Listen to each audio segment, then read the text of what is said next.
Badanku tak berharga sesaat ditinggal nyawa. Anak istri tercinta tak sudi lagi bersama. Secepatnya jasad dipendam,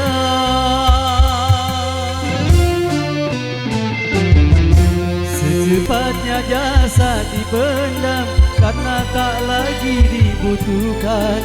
Begitulah suratan badan ke bumi dikembalikan. Oh, dari kamar yang indah, kasur empuk dilamputi, kini harus berpindah, terkubur dalam perut bumi.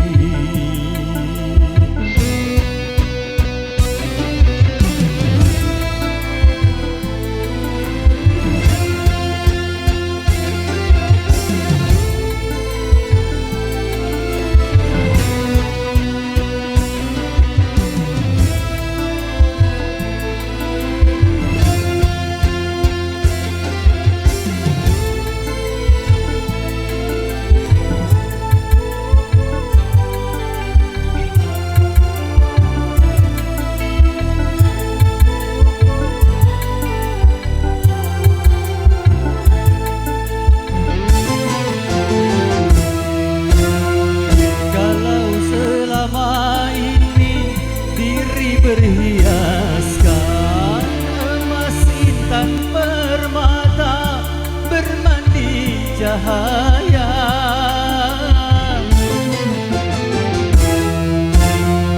Tetapi kali ini di dalam kuburan, gelap pekat mencekam tanpa seorang teman.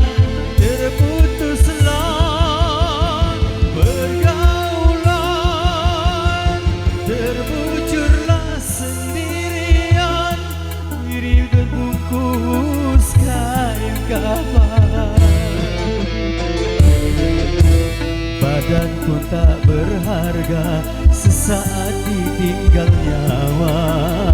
Anak istri tercinta tak sudi lagi bersama. Secepatnya jasad dipendam,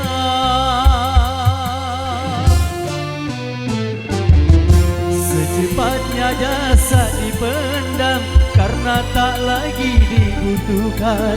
Begitulah suratan badan ke bumi dikembalikan. Oh, dari kamar yang indah, kasur empuk dilamputi, kini harus berpindah, terkubur dalam perut bumi.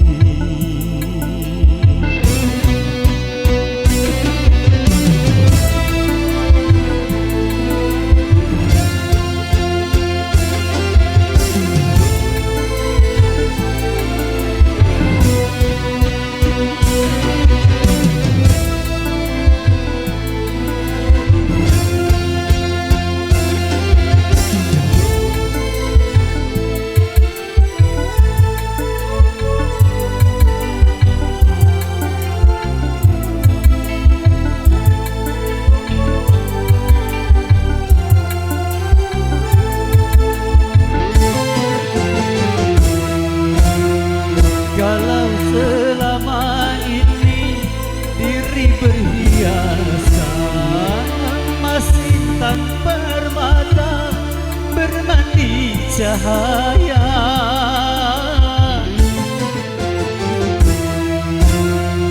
Tetapi kali ini di dalam kuburan, gelap pekat mencekam tanpa seorang teman.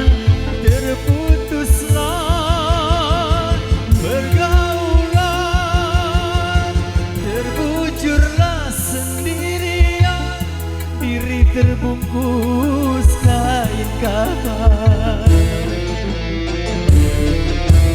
Wajah dan tubuh indah yang dulu dipuja-puja, Kini tiada lagi orang sudi menyentuhnya, jadi santapan cintana.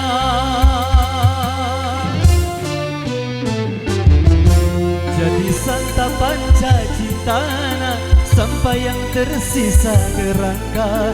Begitulah suratan badan ke bumi dikembalikan. Oh, kebanyakan manusia terlena sehingga lupa bahwa maut kan datang menjelang.